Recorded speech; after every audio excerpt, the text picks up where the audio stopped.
And there is a friend of mine named Tim Tassopoulos. Tim is the president and COO of Chick-fil-A. You know, Chick-fil-A that makes the yummy sandwiches. And Tim we were together at a conference a couple of years ago, and he was telling us a story about Dan Cathy.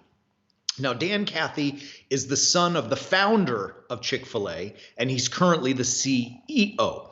And Chick-fil-A is based in Atlanta. That's where they are. Atlanta is also the city where the Atlanta Falcons, the professional NFL team, reside. And so as they built this brand new stadium, the Falcons, it's a multi-billion-dollar stadium, the new Mercedes-Benz Stadium. It's stunning. It's gorgeous. They have, that concession level where you go and you get food and snacks. They thought because Chick-fil-A was an Atlanta-based company, because it was so good, they would offer them some of the first rights to have a Chick-fil-A restaurant in the concession level. And so Tim tells the story that when Dan Cathy, the CEO, went to meet with the Atlanta Falcons to discuss having this restaurant in the concession level, he was very clear. He said, look, we're honored. Like, this is awesome. We are an Atlanta staple. We're honored, glad to be a part of this. But you have to know, we don't open on Sundays, right? Like Chick-fil-A doesn't open on Sundays. And most of us know that, if you want Chick-fil-A for wherever you live, if you have Chick-fil-A, you can't get it on Sundays. And listen to this story. This is powerful because if you think about it, NFL football games only happen on Sundays. Like occasionally there may be a Monday night game, but most of the time they're on Sundays. And there's only 8 home games a year. So there's 8 opportunities for 71,000 fans in that stadium to see Chick-fil-A. And yet Dan Cathy was willing to say, look, if we have to open on Sundays, then we will have to politely decline. It is it is what we do. We are faithful to that. They're a faithful Christian family and business. They do not open on Sundays. And so as Tim was telling that story, we're like, how could he do that? He says, well, they honor the Sabbath. I said, yeah, but think about it. It's millions and millions of dollars of revenue that they're and exposure too, on top of it, exposure, advertising that they're willing to let go. How could Dan do that? And here's what he said. Listen to these words. Dan Cathy, the CEO and the son of the founder of Chick-fil-A, said the following words about saying no to opening on Sunday in Atlanta Falcons' new stadium. He said the following, quote, "Our light shines brightest when our lights are dark." Think about that for a moment. Our lights shine brightest when our lights are dark.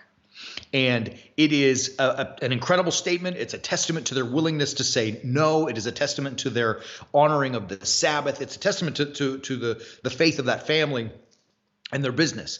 But it sheds light for us on Commandment number 4. As we continue our study of the 10 Commandments, we see that the Cathy family and Chick-fil-A take Commandment number 4 very seriously, to honor the Sabbath. Now, popping on your screen is the full text from Exodus 20. And you hear this in verses 8, 9, 10, and 11. "Remember the Sabbath day to keep it holy. 6 days you shall labor and do all your work. But the 7th day is a Sabbath to the Lord your God. In it you shall not do any work, you, your son, your daughter, your manservant, your maidservant, or your cattle, or the sojourner who is within your gates. For in 6 days the Lord made heaven and earth, the sea, and all that is in them, and rested on the 7th day. Therefore the Lord blessed the Sabbath day and hallowed it." Like, we all know this commandment. You're supposed to honor the Sabbath. You're supposed to take Sunday off. We don't work on Sunday. And yet, I think in our context today, our society, it's kind of slipped a little bit for us, right? Like, as Americans who are really fortunate, we've let it slip. I mean, a lot of things happen on Sundays that probably shouldn't happen. Many people, like, I'm going to give you the litany of excuses that I hear why people don't come to church to honor the Lord. Father, I work all week long and it's my only day to rest. Sorry, Father, my kid has a soccer game or a baseball game. This one's fun. Father, it's NFL season. I watch the football games, right? And the list goes on and on and on. I'm tired. I'm not, I'm into this, I'm into that, whatever it may be. There's a litany of excuses that people make to keep themselves from honoring the Sabbath and coming to bless the Lord. Now, look, This, if you think about it, if Chick-fil-A, this huge company, worth, I mean, gazillions, I don't know what they're worth, but gazillions, right? It's, by the way, it is the fastest growing restaurant, not just fast food, restaurant in the nation. So you know that they're worth not a small figure. And yet they're willing to set aside huge amounts of revenue to honor the Sabbath. And if they're willing to put that aside, can we not put aside a sports league, an NFL game, rest in order to come and honor the Lord? The idea is very clear. It's not one I need to tell you like,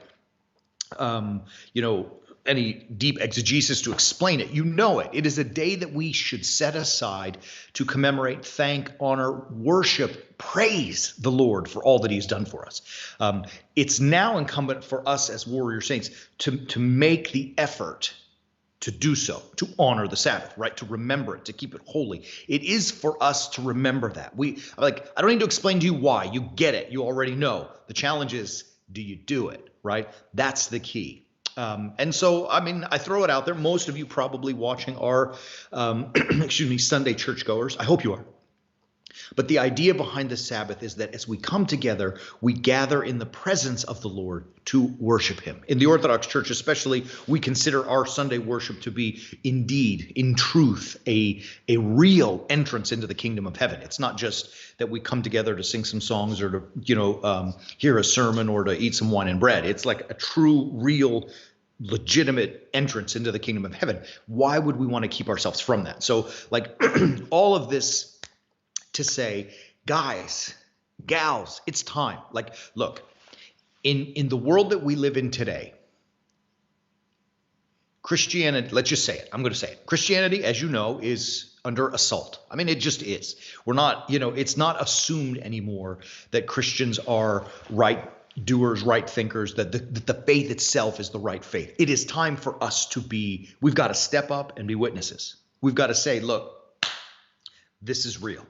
And you can see that Christ is real and that his way, the crucifixional life, is real in my life, where I am a witness to you, faithless people out there. Do you understand? Like, you have to say that to the faithless you encounter, to those who are not, let's say, not yet of faith.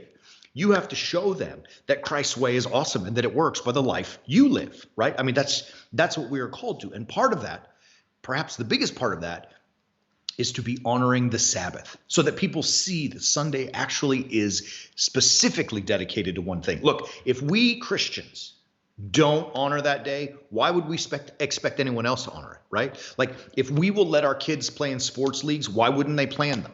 If we will skip church because we want to watch NFL games, why wouldn't they put them on in the morning instead of later in the afternoon and the evening, right? Like, if we don't step up and witness to say, look, this is okay and this is not, what do you expect the world to do? So it means, beloved, it's our time. It's time to step up, time to be warrior saints. It is time to witness the truth of our faith. We are here to help you do that. I mean, we are training people each and every day to do that. And that is what we use. That is what we use our library called the Way of the Warrior Saint to do that. Join us. We beg you. We're excited to have you with us. Join us on the Way of the Warrior Saints. Pretty simple. It's simple. Visit warriorsaints.org and subscribe. That's it. That's all there is to it. It's so easy. It's kind of fun. Actually, I think it's totally fun. I don't know. I'm rambling at this point just because I'm excited about it and because I'm thankful to all of the people who are warrior saints with us and in the movement. It's making headway. Anyways, all right, beloved, I end here. Make sure, do all the nice things for us, like, subscribe, ring the bells, all that good stuff. Share it. We love it. We appreciate that. Visit us at warriorsaints.org. Most importantly, I'm going to end today with this. It's Thursday today. In just a couple of days, it's Sunday. It's the Sabbath. Make sure that in your life, and as a Christian who is witnessing to the world, you are also first witnessing to your home, to your family, to your mother, to your father, to your children, to your husband, to your wife, whomever it may be, your children. Witness to them by saying, Sunday is the most essential day. We will honor the Sabbath. Look, come to our church. You're in and out. We don't fool around. We're done by 11:15. Like, we start at 10, out by 11:15. It's not like we're going to consume the whole day, right? So don't let any excuse keep you from coming to church, wherever your church may be, and honoring the Lord on his Sabbath. Love you, beautiful people. We will see you tomorrow for our Friday edition. Until then, as always, keep walking on the way of the warrior saint.